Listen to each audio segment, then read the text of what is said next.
chegando. Vincenzo Dalicani, boa tarde. Boa tarde, TT, boa tarde aos amigos, boa tarde também ao ouvinte que nos acompanha. Pois é, gente chegando, o Matheus Gamarra, zagueiro, ex-Olímpia do Paraguai, e o atacante Romeu Benítez, ex-Guarani do Paraguai também, os dois jogadores paraguaios. Os dois chegaram ontem no aeroporto Afonso Pena, aqui em Curitiba. Ontem à noite realizam exames nessa segunda-feira e vão firmar contrato com o Atlético. Aí a foto dos dois com o empresário Diego Serrati, empresário dos dois jogadores. Chegaram ontem a Curitiba, então, e vão firmar contrato com o Atlético. Claro, se passarem nos exames, mas é muito difícil que dê algo errado nesse sentido. Os jogadores são as primeiras contratações do Furacão para a temporada de 2024. Sobre o Matheus Gamarra, a gente já conversou bastante. 23 anos, zagueiro do Olímpia do Paraguai, destaque na Copa Libertadores de 2023, né? Foi o líder em desarmes da competição, enfrentou o Fluminense e enfrentou o Flamengo. Sobre o Romeu Benítez, a gente falou quase nada, porque o Atlético fechou essa contratação no sábado. O Romeu Benítez foi abordado pelo Atlético, negociou com o Furacão. No sábado as partes se acertaram e o Romeu Benítez vai reforçar o Atlético. O Furacão vai pagar 3 milhões de dólares por 80% dos direitos do Romeu Benítez. Romeu Benítez, que fez 41 jogos na última temporada, fez 8 gols e distribuiu 6 assistências pelo Guarani do Paraguai. Ele que tem um destaque bem legal nos dribles, né? Ele acerta 71% nos dribles. Nenhum jogador no elenco do Atlético nessa temporada teve esse tipo de eficiência. Ele tenta mais de 2 dribles por partida, em um Atlético que não tentava tantos dribles assim. Foi no Campeonato Brasileiro um dos times que menos driblou em 2023. Então, Romeu Benítez, ponta esquerda, atacante, chega para reforçar o Atlético junto do Matheus Gamarra. Romeu Benítez, que fez gol no Botafogo na Copa Sul-Americana, no jogo da eliminação do Guarani do Paraguai na Copa Sul-Americana. O Romeu Benítez marcou contra o Botafogo no estádio Newton Santos. Naquele momento o Botafogo era o líder do Campeonato Brasileiro, e aí ele deu uma entrevista no Paraguai, lá uma rádio paraguaia, falando: é sonho jogar no Brasil. Ele fala também que é uma liga muito competitiva e que ele fica entusiasmado em jogar no Brasil. Então o Furacão fecha essa contratação com o Gamarra e com o Romeu Benítez. O Gamarra, então, só pra gente relembrar, 3,5 milhões de dólares, 17 milhões de reais, por 75% dos direitos econômicos do jogador. Benítez, 3 milhões de dólares, 14,8 milhões de reais, por 80% dos direitos econômicos do jogador. Furacão, então, com essas duas primeiras contratações, chega a 32 milhões de reais investidos em 2 contratações para a temporada de 2024. Isso praticamente iguala o valor investido em toda a temporada de 2023. O Furacão contratou 11 jogadores em 2023 e investiu os mesmos 32 milhões. A diferença é pequena, 32 milhões e 800 mil investidos em 2023, 32 milhões e 100 mil reais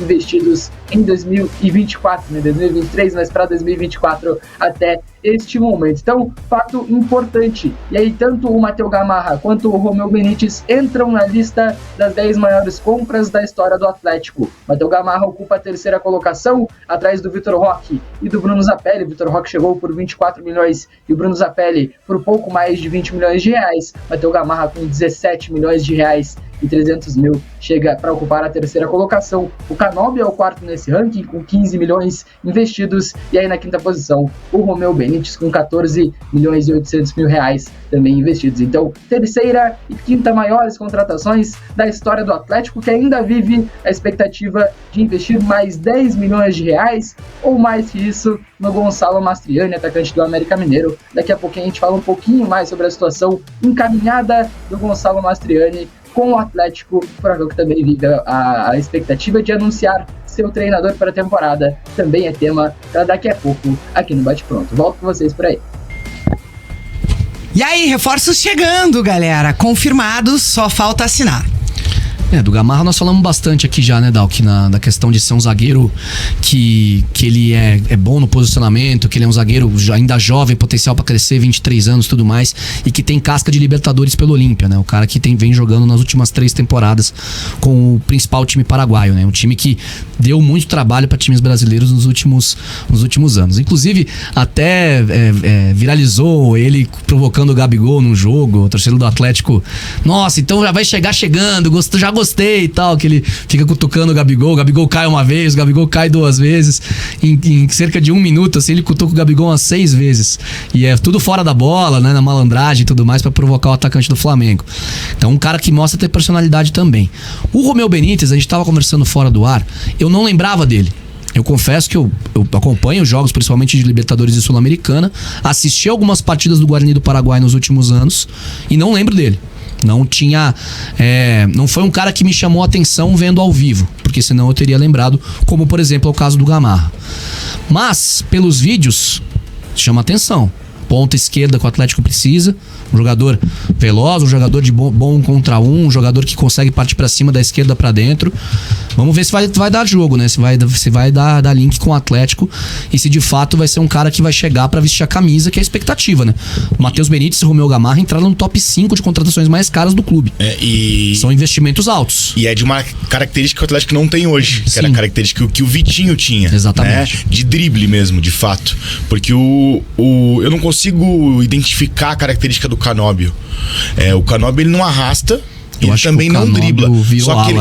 Só que ele tem um estilo de jogo que ele se movimenta muito pelo campo inteiro e isso facilita porque abre muito espaço, né?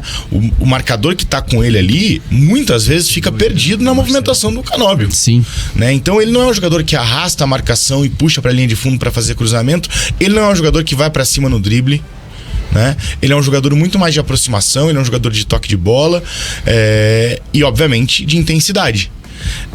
Já o Benítez é um cara que vai ajudar nisso, né? Vai criar situações de jogo no 1 contra 1, né? De puxar a marcação, de tentar o drible, fazer o drible, puxar pra dentro, fazer cruzamento, bater, que seja. Não me lembrava tanto dele assim também, vi algumas coisas hoje pela manhã, e o Gamarra a gente já falou muito, né? O Gamarra, esse sim vem pra somar demais. A expectativa é legal no Benítez, mas o Gamarra é um que eu acho que chega, veste a camisa e joga. Vamos supor, se o Atlético de fato consegue confirmar o Mastriani, que pelo que o Vincenzo trouxe, também tá próximo. Teve algum a negociação se arrastou um pouquinho mais, mas parece que vai de fato fechar com o Atlético. Se a gente imaginar um time que tem hoje à disposição Bento, aí Madison, ou talvez até o próprio Coelho de lateral direito, porque é um cara que virou lateral, né, tem jogado.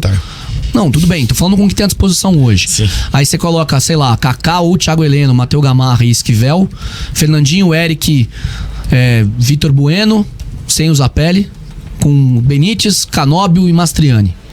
Eu tô achando que Qual é a força desse time pro ano de centenário? Tô achando que o Domenech vai jogar com 3 zagueiros? Com 3 zagueiros. Kaká, Thiago Heleno cravou o Domenech, então. E Matheus Gamarra. É o que tá mais perto, ele já né? definiu o treinador. É o que tá mais perto, né? O Vincenzo vem trazendo isso. E se for o Domenech, eu acho que vai jogar com 3 zagueiros. Com o Esquivel? Será que com o Gamarra pela esquerda? Com o Esquivel. Com o Gamarra por dentro, provavelmente. Tem opções, o Evangelista, né? O técnico. O Evangelista parece que esfriou, né? Porque tava também no radar aí, né? Eu e o Vincenzo estavam conversando sobre isso no sábado. Sobre o Armando Evangelista, ele foi oferecido ao Atlético, mas o Atlético ainda considera mais o Domenech Torrent. Fase final de negociação nesse momento e a expectativa de resolver esse problema, resolver quem vai treinar o Atlético para a temporada de 2024 até amanhã. Mas o principal cotado é o Domenech Torrent, fases finais de negociações agora com o treinador espanhol. Então é provável que seja o Domenech acima de todos os outros. Aí Cuca, Armando Evangelista, o Fernando Gago chegou a ser oferecido também, mas o principal cotado é o Domenech Torrent. Então eu tô achando que aí provavelmente vai jogar com 3, né? Um pouco sobre isso no sábado e eu tava achando que era, e ele até falou, acho que vai jogar com 3 zagueiros, e realmente, se pegar os últimos times do Domenech aí nós vamos falar a mesma coisa que a gente falava do Zago aqui, do Domenech Torrent. Não, acho que não. Não, Acho que porque é diferente. característica, Porque por ele exemplo, vai ter 3 zagueiros pra escalar, né? o Atlético com Wesley Carvalho, Tinha, sim. o Atlético Vilar, Vitor Luiz de zagueiro. São Tá todos louco. zagueiros. Tá isso louco. é outra Não. história. Tá louco. O Atlético com Nem o comparação, Wesley né? mesmo, eu acho que a gente chegou num consenso aqui que a melhor formação era os 3 zagueiros. Por causa do Canobi e do Coelho. Porque não jogando tinha, os dois de ala. Exatamente. Então acho que isso. E vamos ver com o Domenech. Vamos ver se ele, por exemplo, pensa no Canóbio como ala mesmo. Quero ver quanto Que tempo pode ser vai importante. durar, né? Quero ver quanto tempo Então, vai durar. precisa dar cancha pro cara, confiança e precisa não é dar ter o escudo da diretoria pra que ele implemente essa mudança drástica de filosofia. Se ele vem pra trazer a filosofia do City, que era o que tanto o Fernandinho pedia, e teve o outro profissional, né, Vincenzo, que o Fernandinho queria que viesse, o outro Juan sócio do Guardiola. Oi? Juan Manilo, ele foi Isso, Juan Manilo, isso. Chegou a ser sondado pelo Atlético no momento da saída do Paulo Turra a pedido do Fernandinho. O Fernandinho que também gosta muito da ideia do Domenech Torrent, e o nome do Domenech Torrent ganha essa força no Atlético muito pelo pedido do Fernandinho também. Pois é. Então, você acha que em 3 meses vai acabar o Paranaense e o Atlético vai estar jogando igual o Manchester City? O Domenech inventou o Felipe Lan de volante, né? Então, Inclusive. tem muito disso. Então, ele vai ter tempo e vai ter Segundo condições o Guardiola foi a de revolução segurança. no Bayern de Munique, né? Foi. É. Ele Graças fala isso no a livro essa dele. ideia. Ele fala isso no livro. Um confidencial que ele no conta a história primeiro, confidencial. do Bayern de Munique. Pois é. Enfim. Que começa o livro com ele recebendo a ligação do É. Bayern Vai de inventar o Munique. Canóbio de Conhecimento ele volante, tem. Que daí vai ser a revolução. Conhecimento ele tem. Agora precisa ver se ele vai ter tempo e vai ter condições de segurança de fato mesmo da diretoria pra poder fazer o trabalho. Em 3 meses ele não vai mudar a forma do Atlético jogar. Eu não acho que ele vai fazer umas invenções assim tão. Até porque naquele momento o Bayern de Munique tinha o Kimmich pedindo passagem, tinha o Lan que era intocável, Sim. né? E pela visão de jogo que o Felipe Lan tinha, optaram por colocar ele como volante, né? E o Kimmich virou titular. Que Kimmich ganha a posição na lateral e Isso. depois ele faz o mesmo caminho, né? Exatamente, Ele também depois ele vira volante também. Hoje não tem ninguém no Atlético nesse sentido. Por exemplo, não tem nem lateral direito. Sim. Praticamente. Pra virar volante, né? Pra virar volante, É imagina. mais fácil o volante virar lateral. Como é que aconteceu por muitos jogos, né? Lá Verdade. atrás, né? Claro, isso já não acontece mais. E daí tem toda essa questão também da movimentação do Eric. Se o Eric vai sair ou não vai. Isso é uma coisa importante. De a gente saber se vai acontecer, porque aí fica, de certa forma, a lacuna. A gente falou isso semana passada. O Atlético tem muitos jogadores bons pro meio de campo, mas nenhum tem a característica do Eric. Porque o Hugo Moura é muito mais defensivo, o Alex Santana e o Christian nem mais joga como volante. São 2 jogadores que atacam muito bem, só que não defendem tanto. O Eric e o Fernandinho se complementam, porque os dois conseguem trocar de posição, os dois podem fazer as 2 funções e os dois fazem muito bem. Então vai ser um pouquinho difícil caso perca o Eric. E o Eric, é um cara importante de uma jogada que decidiu muitas partidas para o Atlético, né? Que é aquela infiltração, né? Para fazer a finalização de cabeça. O cara que o meio-campista que pisa muito fácil na área, né? E finaliza e conclui muito bem. O Eric fez vários gols, né? De jogadas ele recebeu o cruzamento do lateral, então ele é muito importante, é um cara difícil de substituir também. Sim. Porque nem o Christian nem o Alex Santana fazem muito essa função, né? O Alex Santana talvez um pouquinho mais, o Alex Santana é muito mais o arremate, né? De média e longa distância. Mas o